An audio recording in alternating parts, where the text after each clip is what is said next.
శరార్థులు ఎట్లా చేసుకుంటున్నారు వేపకాయ బతుకమ్మ మంచిగా చేసుకుంటారు కదా. నేను కూడా ఇప్పుడే మస్తుగా ఆడేసి మీకు వార్తలు చెప్దామని వచ్చేసిన. మరి సురేష్ చేద్దాం, మీరు హెడ్లైన్ చూడరి. బతుకమ్మ పండుగకు అమ్మల డుమ్మ, సర్కారు పిలుచుకు సమస్యల గండం. అధికారం దక్కిన ఆగని కన్నీళ్లు, అమ్మ మాయల బిడ్డల ప్రభుత్వం.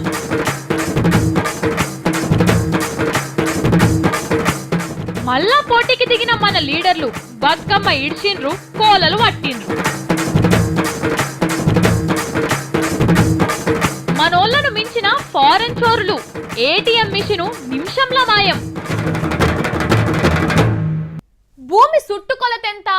ఎన్ని కిలోమీటర్లు అయితే భూమి చుట్టూ ఎన్నిసార్లు తిరగొచ్చు? ఏంది గిది పరీక్షలలో అడిగినట్లు ప్రశ్నలు అడుగుతున్నావు అనుకుంటున్నారా?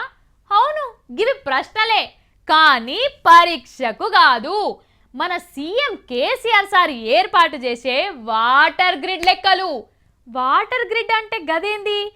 ఏందో అది తెలిస్తే కదా గీ లెక్కల సంగతి తెలిసేది అంటారా? అయితే చెప్తా, మంచిగా నుండ్రి.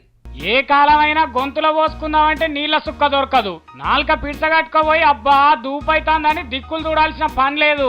బిందెలతో కొట్టుక తెచ్చే పని అంతకంటే లేదు. గసోండి కష్టాలు పోగొట్టే నీకే మన సీఎం కేసీఆర్ సార్ పనులు షురూ చేస్తా అంటున్నాడు. పండుకున్న జాగల నుండి 4 అడుగులు వేసి నల్లిప్పుకొని ముఖం కడుక్కోవచ్చు, మళ్ళా నల్ల బంద్ చేసుకొని పోవచ్చు. ఎవరి నీళ్ళ నల్ల ఆనికే ఉంటది. అందుకోసమే వాటర్ గ్రిడ్ ఏర్పాటు చేస్తున్నా అని చెప్తున్నాడు. వాటర్ గ్రిడ్ అంటే మన రాష్ట్రంలో ఉన్న అన్ని ఊర్లకు కలిపి పెద్ద పైప్ లైన్ ఉంటది. దానికి ఒక్కో జిల్లాలో ఒక్కో దగ్గర నీళ్ళు ఆపనికి పెద్ద పెద్ద ట్యాంకులు, చెరువులు కడతారు. దాంట్లో నుండి పైప్ లైన్ ఆ ఊరు నుండి పక్క ఊరుకు, అక్కడి నుండి దాని పక్క ఊరుకు, అట్లా జిల్లా నుండి ఇంకో జిల్లాకేస్తారు. ఎటకాలం దినంలో నీళ్లు లేని ఊరికి నీళ్లున్న తాను నుండి తీసుకుపోయి అలా గొంతులో పోస్తారు. ఇదే వాటర్ గ్రిడ్ అంటే. ఇట్లా నీళ్లు ఉత్తగా తాగనీకే కాదు, కంపెనీలకు, ఎగుసానికి అన్నిటికీ దీని నుండి ఇస్తారు. దీనికోసం పనులు ఎట్లా చేయాలి, ఎక్కడ ట్యాంకు కట్టాలి, ఎక్కడ ఎత్తున్నది, ఎక్కడ గుంతున్నది, పైపులు ఎన్ని కావాలి, ఖర్చు ఎంత అవుతుంది, నీటి సౌలతి ఎక్కడెక్కడ ఎంతున్నది అని తెలుసుకోనీకి 300 కోట్ల పైన ఖర్చు అవుతుందట. దాని తర్వాత 1,000 కోట్లు ఖర్చు పెట్టి ట్యాంకులు, చెరువులు, ప్రతి ఊరుకు పైప్ లైన్, ప్రతి ఇంటికి నల్ల కనెక్షన్ ఇస్తారు. దీనికోసం అని ఏడ దొరుకుతాడ పైసలు తీసుకొని పనులు చేపిస్తామంటున్నారు. మన ఖజాన్లకెళ్లే కాకుండా మంది కూడా, అంటే పెద్ద పెద్ద బ్యాంకులు కొన్ని ఉంటాయి. అసొంటోళ్ళు ఇస్తే గనక వాళ్ళతోని, ఢిల్లీ సర్కార్తోని, అందరితోని పైసలు తీసుకొని ఖర్చు పెట్టి నీళ్లు తప్పిస్తా అంటున్నాడు సీఎం సారు. ఒక్క పట్నం అంటే హైదరాబాద్ తప్ప అన్ని ఊర్లకు పైప్ లైన్లు వేస్తారు. మొత్తం ఊర్లన్నీ కలిపి 1,00,000 కిలోమీటర్ల పైనే పైప్ వేస్తారట. అంటే ఇది భూగోళం చుట్టూ తిరిగి వచ్చేదానికంటే చాలా రెట్లు ఎక్కువనట. ఎంత దూరమో చూడుండ్రి. మరి గింత పెద్ద ఖర్చు పెట్టి మనకు నీళ్ళు ఇస్తానంటున్నాడు సారు. ఇప్పుడు వేస్తున్న ఈ ప్లాన్ 2050లో కూడా అవసరం తీర్చడానికి పనిచేసేటట్లు చేస్తున్నారట. ఇది లెక్క సమజైంది కదా. ఇప్పుడు మనం ఏదైనా దావత్ చేసుకునేటప్పుడు 4 చుట్టాలని పిలుచుకుంటాం. అక్క పలానా దినం నాడు దావత్ చేస్తున్నా అని. ఇక చుట్టాలు వస్తున్నారు కదా అని బాగానే ఖర్చు పెట్టి అవి ఇవి చేపించినాక వాళ్ళు రాలేదే అనుకో, ఎంత బాధ ఉంటుంది. చేసినవన్నీ ఖరాబ్ అవుతాయి. అగో గసుంటి బాధనే ఎల్లుండి రాబోతున్నది మనకు. గుండె నిబ్బరం చేసుకొని చూడురి. చా చా చా చా చా ఎంత పని అయిపోయే. 10 కోట్ల రూపాయలు ఖర్చు పెట్టి పండుగ చేద్దాం, ఆ పండుగకు దేశంలో ఉన్న అగ్ర ఆడపడుచులను పిలుద్దామని కేసీఆర్ సార్ ఏ గడియాలనుకున్నాడో ఏమో గాని ఒక్కలంటి ఒక్కరు కూడా వచ్చేటట్టు కొడతలేదట. పెద్దమ్మ సోనియా గాంధీ అమ్మను విలువనంపిండ్రు బతుకమ్మ ఆడేటందుకు. ఆ అమ్మ కాశ్మీర్లో వరదలు వచ్చి మునిగిపోయిన వాళ్ళని నడుచుకొచ్చేటందుకు అటు దిక్కు తిరుగుతుంది. అంటే పెద్దమ్మ సోనియా డుమ్మ, ఇక సుష్మా స్వరాజమ్మ అలియా చిన్నమ్మ అమెరికా టూర్లు ఉన్నది. కాబట్టి అమ్మ సప్పట్లు కూడా మనకి ఇనవాడే పరిస్థితి లేదు. ఇక మన పక్క పొంటే ఉండే అమ్మలకే అమ్మ అలియాస్ అమ్మ జయలలిత అమ్మ. ఈ అమ్మ ఆల తాగమై కుర్చీ మాయమై పాలన పక్కోళ్ళకు అప్పచెప్పి జైలు గోడల నడుము ఉన్నది. కాబట్టి జయలలితమ్మ ముమ్మాటికి రాదిగా. ఇక మమతా బెనర్జీ తల్లి, ఆమె ఏలుతున్న బెంగాల్ రాష్ట్రంలో కాళీమాత పండుగున్నది. ఆ కాళీమాతకి ఈ కాళీమాత సరిజోడు కాబట్టి ఇక అది ఇడిచిపెట్టి వచ్చుడు కష్టం. వచ్చునో ఏమో గానీ అమ్మకు తెలంగాణ అంటే ఇష్టమే ఉండదా. ఇక మన పండుగకి ఏడికెళ్ళి వస్తా చెప్పుండ్రి. కాబట్టి ఈ పెద్ద పెద్ద ఆడపడుచులు లేకుండానే మన బతుకమ్మ పండుగ ఒడిచిపోయేటట్టుంది. మరి మన కవితమ్మ ఉన్నది కదా, ఆమె రూపంలోనే అందరినీ చూసుకొని పండుగ చేసుకుంటూ ఒడిచిపోతుంది కదా అని కొంతమంది అంటున్నారు. కానీ వీళ్ళంతా వస్తున్నారని 10 కోట్లు విడుదల చేసే మన సర్కారు మన బతుకమ్మ చుట్టూ ఆడిపిద్దాం అనుకునే, కానీ ఏం చేస్తాం వస్తలేరట. ఇంటికి మహాలక్ష్మి వచ్చి ఓ లచ్చ రూపాయలు ఇచ్చిపోతే ఏడ్చుకుంటా తీసుకుంటామా లేకపోతే నవ్వుకుంటా లోపలికి రా తల్లి అని తల నిమిరి సాయి నీళ్ళు దాపి పంపుతామా? రెండోదే చేస్తాం కదా. కానీ కొంతమందికి మాత్రం అనుకోని అదృష్టం ఎదురుంగొచ్చి ఏడికెళ్ళి ఏడికో తీసుకుపోతున్నా నవ్వేది ఇడిచిపెట్టి ఏడుస్తున్నారట. మరి ఎవలాళ్ళు చూద్దాం పరి. చూస్తురా, ఎవ్వరు ముఖం చూసినా గానీ గింత కూడా నవ్వులేదు. ముఖ్యమంత్రికి విమానం తింటున్న పన్నీర్ సెల్వం కాడికి వెళ్ళి తతిమ 32 మంది మంత్రులు కూడా ఏడుపు కొట్టు మొఖాలు వేసుకుని ప్రమాణ స్వీకారం చేసిర్రు. ఈ ఏడుపుల విమానాలను మన రోషయ్య సార్ దగ్గరుండి దస్తులు ఇచ్చుకుంటా ఓదార్చుకుంటా చేపించిండు. అగో గదేంది, మరి వాళ్ళకి పదవులంటే ఇష్టం లేకనా ఎట్లా అంటే అట్లా కాదు. వాళ్ళ అమ్మ బంగారు తల్లి మాజీ ముఖ్యమంత్రి జయలలితమ్మను అరెస్ట్ చేసి జైల్లో పెట్టిర్రు కదా. ఇక మరి అమ్మను జైల్లో పెడితే ఎంత పేరుకు పన్నీర్ అయితే మటుకు కండ్లకెళ్ళి పన్నీర్ గారది కదా, నీళ్ళే గారుతాయి. మరి రాములవారు అడవికి పోయినాక భరతుడు బాధతో గద్దెక్కినట్టు అమ్మ జైలుకు పోయే వరకల్లా కడుపు నిండా దుఃఖంతో ఇట్లా అందరూ మంత్రులు విమానం తిన్నారు. కానీ వీళ్ళకి అమ్మ అంటే ఎంత ప్రేమనో ఎరికేనా? ఎవరన్నా విమానం తినేటప్పుడు రాజ్యాంగం మీద చేయి పెట్టి సత్య ప్రామాణికంగా అనుకుంటా విమానం తింటారు. కానీ వీళ్ళు ఏం చేసిర్రో చూడుర్రి.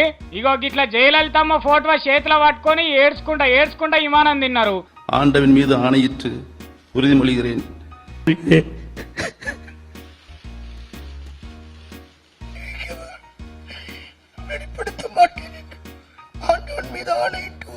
మరిగా ఇప్పుడే గిట్లా చేసిర్రంటే ముందు అమ్మకు కలిసి వచ్చిన కుర్చీలా అమ్మ దొడిగిన పాత చెప్పులు పెట్టి పూజలు చేసుకుంటా పాలన చేస్తారు కావచ్చును. అసలు ఇట్లా కాకుండా ఎట్లయినా అమ్మతాన మస్తుగా చెప్పుల జతలు ఉన్నాయి కాబట్టి మంత్రులంతా తలా ఒక జత పంచుకుంటే మంచిగా ఇంట్లో కూడా పెట్టుకొని పూజలు చేసుకోవచ్చు అని అనుకుంటారట అమ్మ మీద అభిమానం ఉన్నోళ్ళు. అమ్మలు అక్కలు తల్లులు అందరు బాగినుండ్రి. మీరు కంట్రోల్ దుకాణం కాడికి పోయేటప్పుడు సంచి తీసుకోవద్దుర్రా బియ్యం తెచ్చేదందుకు.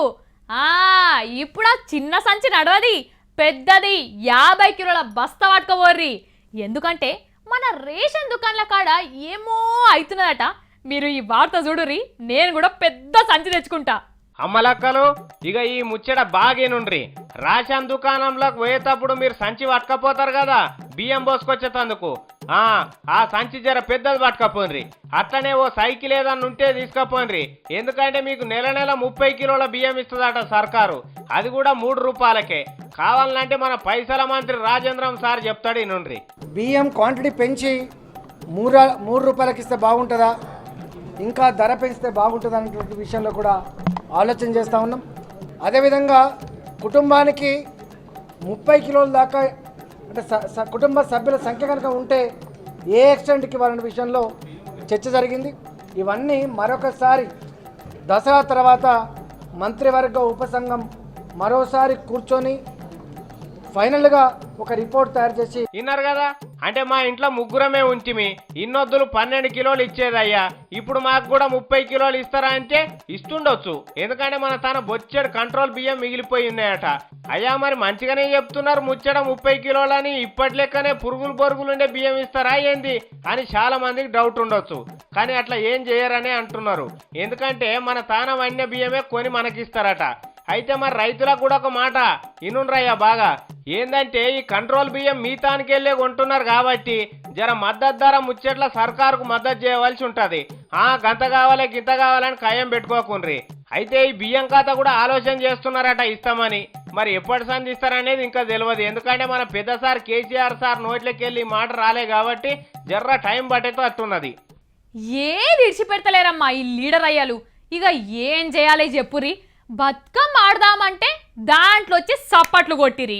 సరే బతుకమ్మ ఆడుకొని మనం కోలాటమన్నా ఆడుకుందామా అంటే బతుకమ్మ ఇడిచిపెట్టి మళ్ళా కోలాటం కాడుకొచ్చిరి.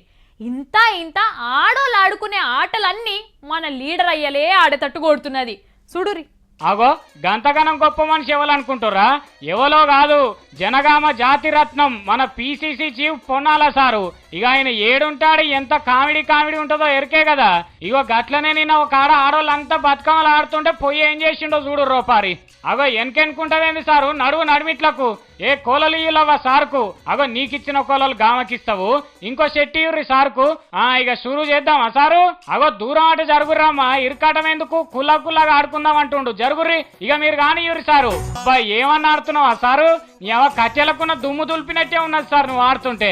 ఇక సాలుగాని జర పక్కకు రారు సార్, మన ఫ్యాన్స్ ఎయిటింగ్ మీతో ఫోటోలు దిగేదందుకు వచ్చి మొత్తం గుమ్ముగూడి సార్ను గాన రాకుండా చేసిరు కదా సారు.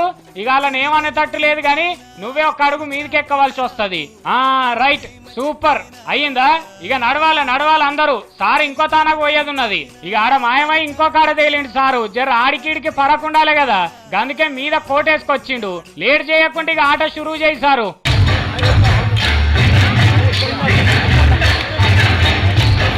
ఎహేయిడ అంతా ఇరికిరుకున్నది, మనం కింద ఆడదాం పారి, మస్తు జాగున్నది కింద. ఇక గాని మళ్ళా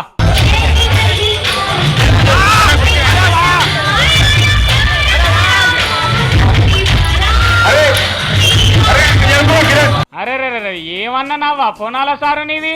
ఆడున్నోళ్ళకి ఎరకలేక లైట్లు పెట్టిచ్చిర్రు ఉట్టిగా కరెంట్ దండగా, లేకుంటే నవ్వుతోనే ఎలుగు నింపుతున్నావు కదా.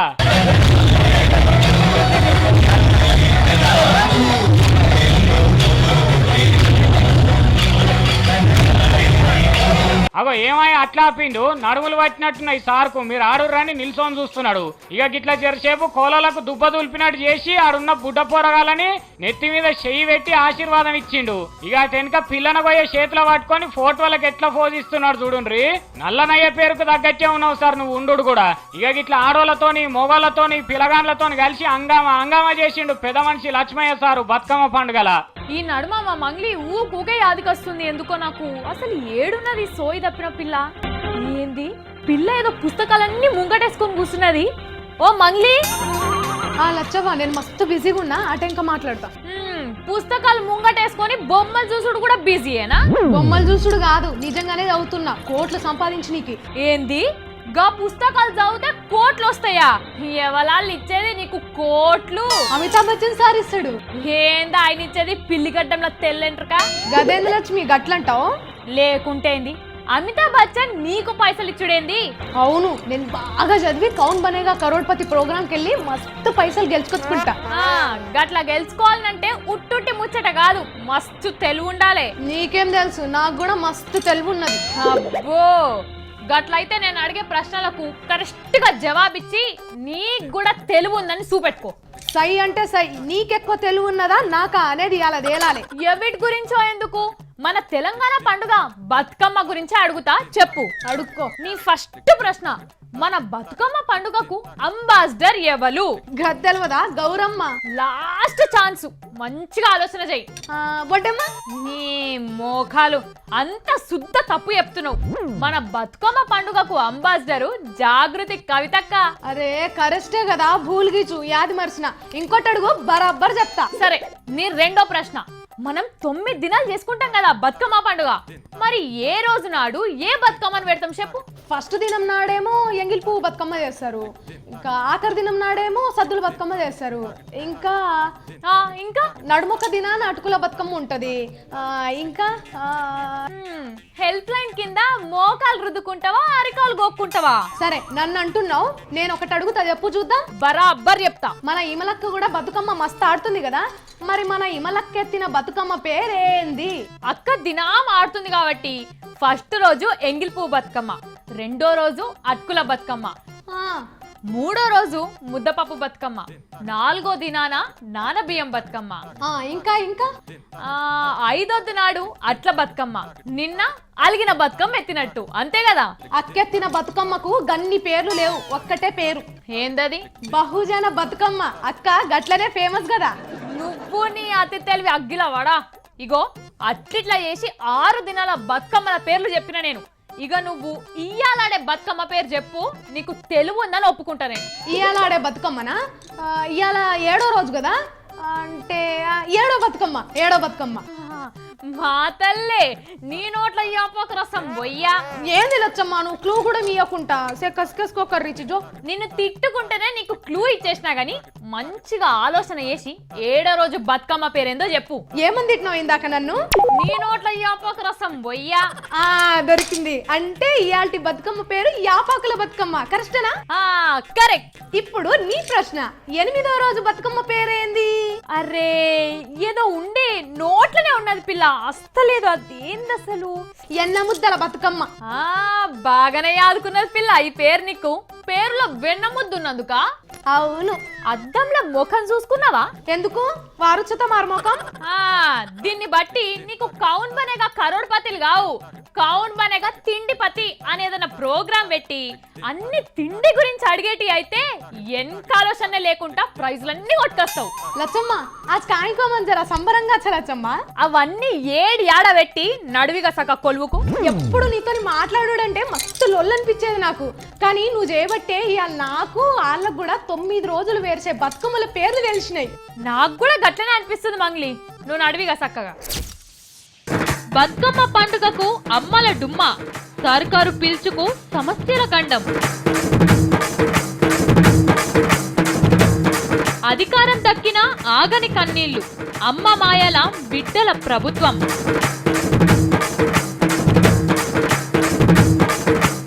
మళ్ళా పోటీకి దిగిన మన లీడర్లు బతుకమ్మ ఇడ్చిండ్రు, కోలలు పట్టిండ్రు. మనోళ్లను మించిన ఫారెన్ చోరులు, ఏటీఎం మిషను నిమిషంలో మాయం. ఇవి మరి ఇయాల్టి ముచ్చట్లు. మరి వెన్న ముద్దల బతుకమ్మకు అంతా రెడీ చేసుకోవాలి కదా. నేను పోతా, మళ్ళీ వచ్చేటప్పుడు మస్తు ముచ్చట్లు పట్టుకొస్తా. గప్పటిదాకా చూస్తూనే ఉండుండ్రి V6.